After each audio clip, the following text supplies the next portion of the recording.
Hi guys, it's Damaris. I wanted to show you a little bit of a cooking project that we're doing today for Giovanni's first birthday, and we're making these Oreo cookie pops. Let me just take you over here. This is the starting process.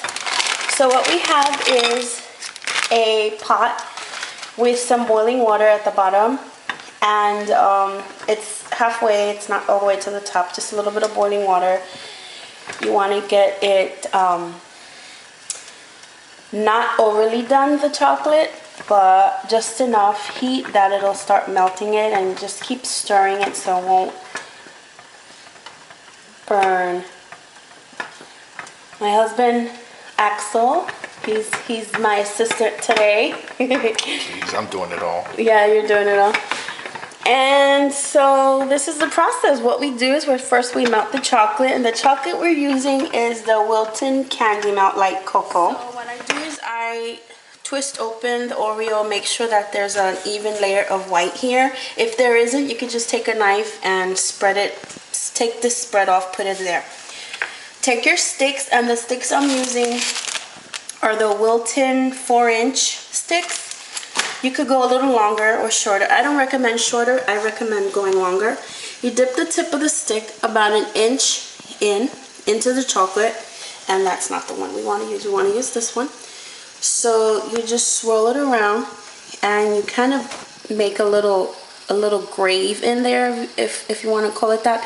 And you just stick the chocolate in there and let the stick stay with the chocolate. You get your half Oreos, which is the mini Oreos that you see here. You open them in half. They're already open. It doesn't want to stay now. Awesome. So you get your half Oreo. You dip it in the chocolate, just a little corner. And then you stick it at the top end of the cookie. Take another piece, dip it in your chocolate, stick it in the other end of your cookie, so that it forms the little ears on top. You set it down, come back here, take the other half of the cookie that you opened up, spread a little chocolate on there, and be careful because this chocolate is super hot, and I just burned my finger.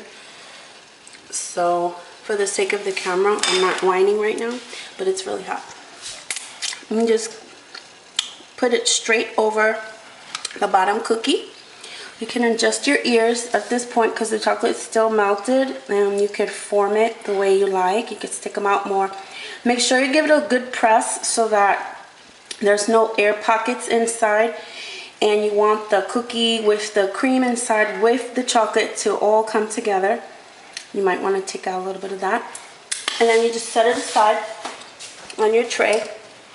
And once you fill up your tray, you stick it in your fridge for about 5 minutes.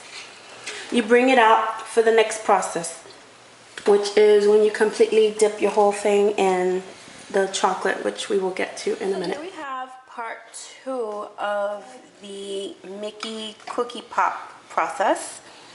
And what you see here is the final product after all the chocolate's been dripped over it.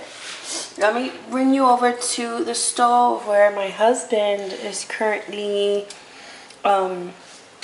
dipping the pops into the chocolate.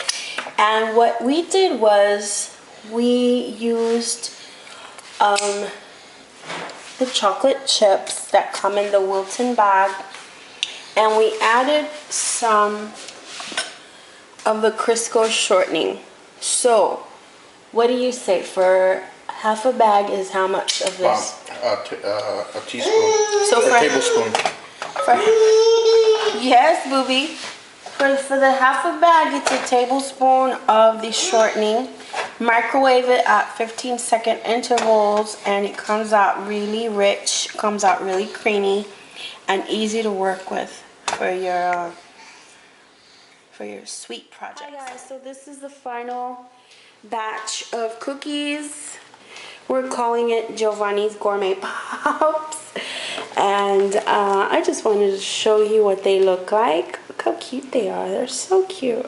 If the last batch we did really came out nice. Like, you could even see the Oreo imprint through the chocolate.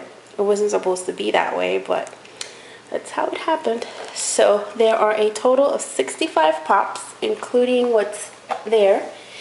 And I do have a few more projects Mickey inspired for birthday parties or even a baby shower. If you want to check out my blog, it is www.atstudiod.blogspot.com, or you can just skim through my videos and I'm sure you'll find something that you can be inspired by.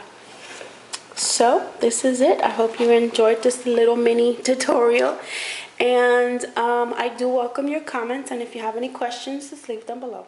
Bye guys.